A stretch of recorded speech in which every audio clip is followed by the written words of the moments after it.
தமிழகத்தில் ஏற்படக்கூடிய 2026 ஆட்சி மாற்றம் என்பது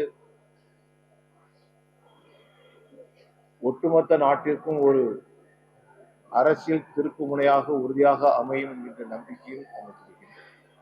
கலைஞர் அவர்கள் 4 முறை முதலமைச்சராக இருந்த பின்பாக 5வது முறை முதலமைச்சராக வருவதற்கான ஒரு தேர்தல். அந்த தேர்தலில் அவர் கொடுத்த வாக்குறுதி எல்லா குடும்பங்களுக்கும் 2 ஏக்கர் நிலம் கொடுப்பேன் என்று அறிவித்தார்கள். அதுக்கு முன்னாடி உள்ள வாக்குறுதி எல்லாம் விட்டுருங்க. 2 ஏக்கர் நிலம் கொடுப்பேன் அப்படின்னு சொன்னார். கலைஞர் அவர்கள் வெற்றி பெற்று வந்தார். வந்து 6 மாசம் ஆன பிறகு 2 ஏக்கர் நிலத்தை பற்றி பேசவே இல்லை.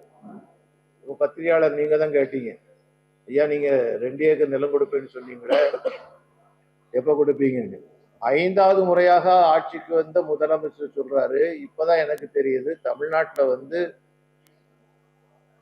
அவ்வளவு நிலம் இல்லைங்கிறது எனக்கு இப்பதான் தெரியுது. நீங்க இன்னும் கொஞ்சம் நெருக்கடி கொடுத்தீங்கன்னு ஆளுக்கு ஒரு பஸ்ஸே தந்துருவாங்க. அதை ஓட்டுவதற்கு ஒவ்வொரு எம்எல்ஏயும் தாருங்கன்னு சொல்லி கேட்பாங்க.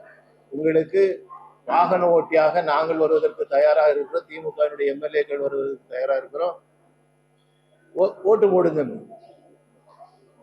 நேர்மையற்றவருடைய வாக்குறுதிகள் என்னைக்குமே தமிழனை உயர்த்தாது, தமிழகத்தை தாழ்த்து. தமிழகத்தை நாசப்படுத்தி கொண்டிருக்கக்கூடிய திராவிட முன்னேற்ற கழகத்தினுடைய அரசாங்கம் நீக்கப்பட வேண்டும் என்று சொல்லி யாரெல்லாம் விரும்புகின்றார்களோ அவர்கள் அத்தனை பேரும் ஒன்று சேர்ந்தாக வேண்டும் என்பது என்னுடைய கருத்து. நல்ல காரியத்துக்கு எல்லாரும் ஒன்று சேரும். கேரளத்தினுடைய இதயத்தை பாரதிய ஜனதா கட்சி பிடித்திருக்கின்றது. கேரள மாநிலத்தினுடைய தலைநகரம் திருவனந்தபுரம், அதுதான் இதயம்.